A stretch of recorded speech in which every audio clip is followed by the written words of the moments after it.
और जो बेड पे निकालना इजी होता है, बेड पे आया तो तुरंत के तुरंत आप उसको निकालने में आपको टाइम नहीं लगेगा, टाइम नहीं लगेगा उतना, मजदूर का खर्चा ऑटोमेटिकली आपका 70% तक कम हो जाएगा। दूसरा एक और ऑप्शन है कि आप उसमें मल्चिंग भी कर सकते हैं, तो आपका 5% रहेगा बस, 5% वो भी जो भी जहाँ पर आपका हॉल में, जिस हॉल में आपका पौधा लगा हुआ है उस जगह ही 2-4 पौधे ये खरपतवार के निकलेंगे, नहीं तो नहीं निकले। सबसे बेस्ट मेरे मूंगफली में तो सब ब्लीचिंग का हो इसका मूंगफली अभी लगाते हैं, ज़्यादातर मूंगफली लगाते हैं। हाँ तो बेड पे भी लगाओ ना, बेड पे उत्पादन नहीं मिलेगा, किसने बोल दिया? आप पूरे चाइना में हमसे 2 गुना उत्पादन निकाल रहे हैं बेड पर, हमसे 2 गुना उत्पादन। आप कहीं मत जाओ, आप साबरकाठा चले जाओ, बेड पे तो आती तो पड़ी नहीं, आप मैं कहूँ मैं आप कहीं मत जाओ, आप ओनली साबरकाठा चले जाओ, की अलग लाभ भी पड़े ना। आप साबरकाठा जाओ ना तो आपको दिख जाएगा अपने यहाँ का प्रोडक्शन, साबरकाठा का प्रोडक्शन। આપણે એડર પાળાને કાઢતા રહે તો હવે અત્યારે તો પાળા તો ખરે કાઢવા માટે એટલે નતરું ઉત્પાદન પાળામાં નતરું પાત્રું મળે એટલું મળે પાળામાં તો મળે અત્યારે મળે।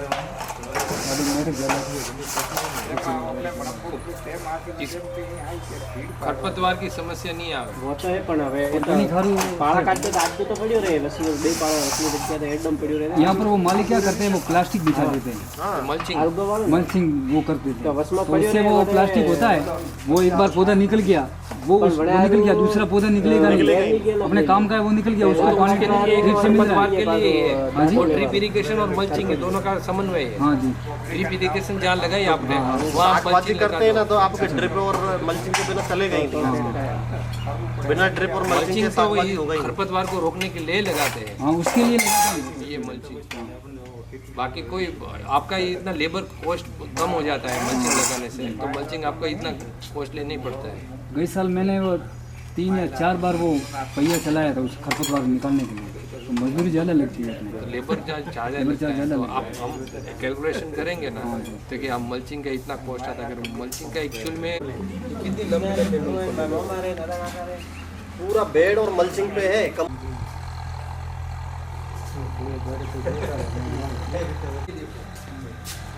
ये कौन सा नंबर है? वो भी नहीं आएगा।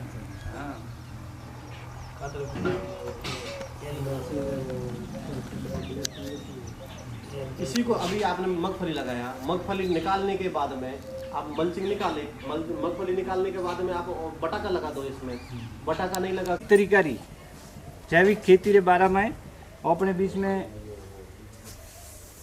दीपक जी अतार सिंह जी पधारे हैं, और एक फाइलो कंपनी है जो वनारे तहत ये ओपन जानकारी दे। और समय के अंदर सरकार की और लोगों की जो लोगों के स्वास्थ्य और अपने यहाँ प्राकृतिक जो इस रासायनिक खाद का प्रतिकूल असर पड़ रहा है, इसको लेकर सरकार कभी भी पेस्टिसाइड, यूरिया और डीएपी और ये जैविक जो भी आणवी ये अपने ये पेस्टिसाइड की जो दवाइयाँ खेती के अंदर उपयोग करते हैं, कभी भी इन पर बैन लग सकता है।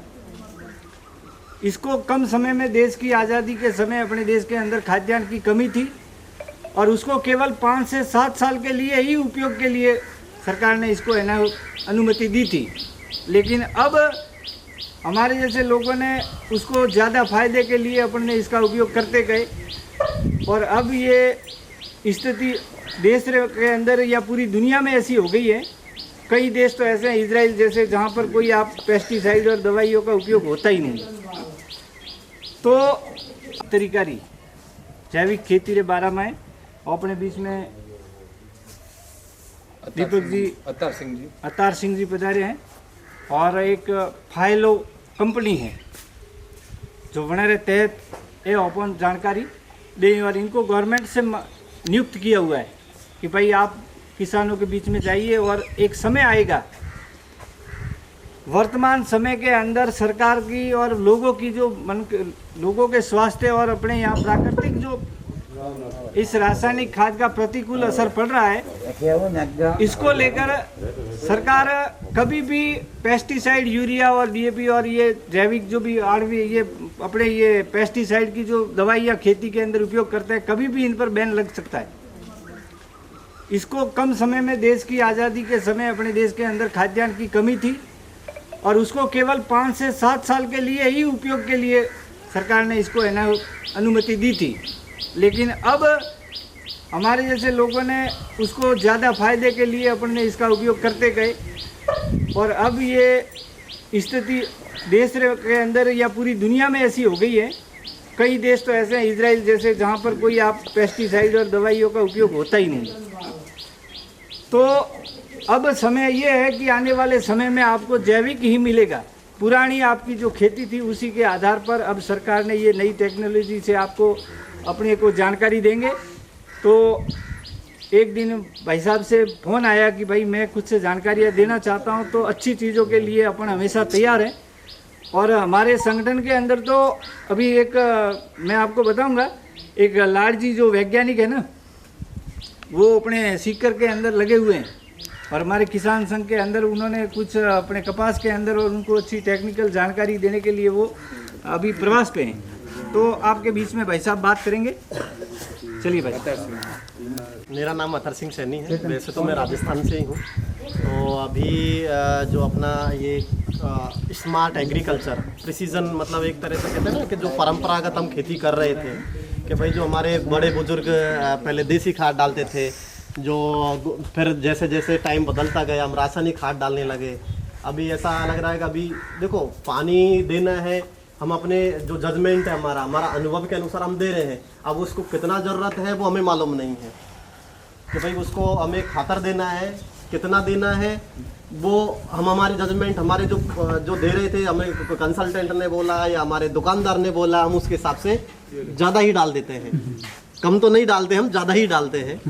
तो पानी भी ऐसा ही है कि हम ज़्यादा ही डालते हैं, कम तो कभी डालना ही नहीं होता है। तो अभी जो अपन एक टेक्नोलॉजी है हमारा, एक स्मार्ट एग्रीकल्चर जैसा, कि भाई अपने को ये चीज़ों में अपने को बताएगा अपने को पानी देना है तो कितना देना है, खातर देना है तो कौन सा देना है, कितना देना है, अपने को कौन सा रोग आने वाला है। अभी तो हमारा ऐसा है कि दुकानदार ने बोल दिया, अपने को दिख गया कि ये अड़ आ गया, क्या बोलते हैं उसको, जो कैटरपिलर को, लट को, लट आ गया अपने इसमें मगफली में। तो उसके लिए अपन भागे भागे गए दुकानदार के पास में, के बोले कि अपने को ये देता है, तो वो ये कोराजन डाल दो या दूसरा अपन और कोई डाल दो। तो हम पूरे उनके ऊपर डिपेंडेंट हैं कि भाई अभी टाइम के अनुसार हमें बदलना पड़ेगा, हमें अवेयर होना पड़ेगा हमारे खेत के लिए कौन सी चीज़ अच्छी है, कौन सी बुरी है, कितना डालना है, कब डालना है, हमें मालूम खुद को ही करना पड़ेगा। दुकानदार तो अपने फ़ायदे के लिए करेगा जो भी करेगा, कंसल्टेंट अपने फ़ायदे के लिए करेगा। अब हमें एक्यूरेटली में मालूम रहेगा तो हम अच्छे से खेती बाड़ी करना है। तो ये सब पूरे इंग्रेडिएंट है। तो पौधे के जो इंग्रेडिएंट है, जो हमारे NPK, Mg, कैल्शियम, अपना मैग्नीशियम है, नाइट्रोजन, फॉस्फोरस, पोटास, वो चाहिए ही चाहिए होना है। तो ये सब पूरे इंग्रेडिएंट है। तो पौधे के जो इंग्रेडिएंट है, जो हमारे NPK, Mg, कैल्शियम, अपना मैग्नीशियम है, नाइट्रोजन, फॉस्फोरस, पोटास, वो चाहिए ही चाहिए। उसमें भी वही न्यूट्रिएंट होते हैं, लेकिन वो न्यूट्रिएंट बहुत कम मात्रा में होते हैं, इसलिए हम उसको ऑर्गेनिक बोलते हैं, मतलब बल्कि नेचर में होते हैं। कंसंट्रेट नेचर में होगा तो हम उसको बोलते हैं रासायनिक खाद। सिंपल सी बात है। आप वही यूरिया को आप एक टन में आपने सपोज करो 1 किलो डाला, तो वो आपका रासायनिक नहीं कहलाएगा। वही यूरिया आपको उसमें वो नाइट्रोजन बोलेगा, आपका ऑर्गेनिक बन जाएगा। अगर आपने वही यूरिया आपने 5 किलो एक साथ डाल दिया अकेले में, तो वो यूरिया रासायनिक है तो रासायनिक है। मेरी बात समझ रहे हैं? ऑर्गेनिक और इसका अंतर, ऑर्गेनिक में और रासायनिक में अंतर इतना ही है कि आपने जरूरत से ज्यादा खाद उसमें डाल दिया तो वो आपका रासायनिक हो गया, और आपका पौधे को जो जरूरत है कार्बनिक के साथ में डाला तो वो ऑर्गेनिक है। सिंपल सी बात है। पौधे को चाहिए न्यूट्रिएंट।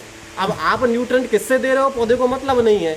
अब देना तो हमें है ना, कि बच्चे को आप सीधा, एक तो आप कहते हैं ना कि एक 6 महीने का बच्चा होता है, हम उसको कहते हैं दाल का पानी पिलाना चाहिए, उसको सीधा दाल थोड़ी डाल देते हैं मुँह में। मेरी बात समझ रहे हैं आप? तो अपने को कैसे, अपने को पूरा एक खातर का अपने को में भी वही न्यूट्रिएंट होते हैं, लेकिन वो न्यूट्रिएंट बहुत कम मात्रा में होते हैं, इसलिए हम उसको ऑर्गेनिक बोलते हैं, मतलब बल्कि नेचर में होते हैं।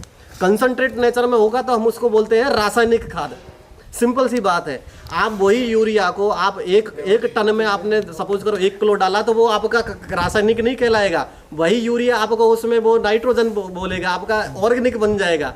अगर आपने वही यूरिया आपने 5 किलो एक साथ डाल दिया अकेले में, तो वो यूरिया रासायनिक है तो रासायनिक है। मेरी बात समझ रहे हैं? ऑर्गेनिक और इसका अंतर, ऑर्गेनिक में और रासायनिक में अंतर इतना ही है कि आपने जरूरत से ज्यादा खाद उसमें डाल दिया तो वो आपका रासायनिक हो गया, और आपका पौधे को जो जरूरत है कार्बनिक के साथ में डाला तो वो ऑर्गेनिक है। सिंपल सी बात है, पौधे को चाहिए न्यूट्रिएंट। अब आप न्यूट्रिएंट किससे दे रहे हो, पौधे को मतलब नहीं है। अब देना तो हमें है ना, कि बच्चे को आप सीधा, एक तो आप कहते हैं ना कि एक 6 महीने का बच्चा होता है, हम उसको कहते हैं दाल का पानी पिलाना चाहिए, उसको सीधा दाल थोड़ी डाल देते हैं मुंह में। मेरी बात समझ रहे हैं आप? तो अपने को कैसे, अपने को पूरा एक खातर का अपने को है, एक हीरो है कायरो में अपने 12 सेंसर है, मतलब जहाँ पर ये लग गया उसके 1.5 से 2 किलोमीटर रेडियस में अपने को हवामान कैसा है वो तुरंत अपने मोबाइल पे ही बताता रहता है कि अपना टेम्परेचर इतना है, अपना ह्यूमिडिटी इतना है, आपका ये चीज़ इतना है, आपको पानी ज़मीन में इतना है, बारिश होने वाला नहीं होने वाला है, तो कम्प्लीटली अपने को वो सारी चीज़ें अपने को बताता है। अब उसमें फ़ायदा क्या अपने को, उससे अपने को पूरा एक एडवाइजरी सिस्टम आता क्रिएट होके हर क्रॉप के अनुसार कि इस क्रॉप में खातर कितना देना है, इसमें पानी कितना मेंटेन करना चाहिए, हमारा रेतीली माटी है तो उसमें कितना पानी रहने वाला है, उस सेंसर लगा रहता है, पूरा अपने को कम्प्लीटली बताता रहता है मोबाइल पर ही। रोग जीवात में क्या, कोई भी रोग आए आने के लिए उसको क्या चाहिए, सबसे ज़्यादा एक तो हमारा क्रॉप होना चाहिए। खाली खेत में कभी रोग जीवात आया है? नहीं आया ना। आपका एक तो वो हो गया, दूसरा आपका एनवायरनमेंट। एनवायरनमेंट का मतलब है कोई भी रोग जीवाती हमेशा ही रहते हैं हमारे आजू बाजू में, जैसे ही उनका हवामान बना वो पनपेगा और हमारे पौधों को नुकसान पहुंचाएगा। अब सबसे बड़ी जो ऑर्गेनिक आप ऑर्गेनिक करते हो, तो ऑर्गेनिक के नाम से काफ़ी सारे आपके लेडी बर्ड बीटल आता है, काफ़ी सारी ऐसी चीज़ें आते हैं। सपोज अगर आपको पहले ही एडवांस में मालूम चल गया कि ये आने वाला है, आने के बाद में ऑर्गेनिक डालोगे तो वो असर नहीं करेगा, लेकिन आने से पहले ही आपको मालूम चल गया, आपने वो चीज़ ट्रीटमेंट कर दिया, एनपी भी आपने डाल दिए, आपने जो भी उसके जो काफ़ी सारे ऑर्गेनिक के नाम से आते हैं, ठीक है, तो वो आप डाल सकते हैं वहाँ पर। उनका ग्रोथ ज़्यादा हो जाएगा तो ऑटोमेटिकली वो रेगुलेट कर देगा, क्योंकि कोई भी जीव है उसका नेचुरल एनिमल मतलब जो प्रकृति ने ही उसका दुश्मन क्रिएट कर रखा है। हर कोई भी नुकसान पहुंचाने वाला हो किसी पौधे को, उसका प्रकृति में ही दुश्मन है। अगर वो दुश्मनी हमने बढ़ा दिया तो बाहर से हमें देने की जरूरत ही नहीं है। वो केमिकल देने का मतलब है केमिकल आपने दिया तो वो दुश्मन को भी ख़त्म करेगा, हमारे पौधे को भी नुकसान पहुंचाएगा। तो अपने को कैसे पहले से ही एडवांस में अपने को कैसे अपने को मैनेजमेंट करना है, तो पूरा अपने को एक एडवाइजरी सिस्टम क्रिएट करता है कि अपने को हर पाक के अनुसार, अगर आपको कोई भी पाक का आपका नॉलेज नहीं है, आपको मेरे को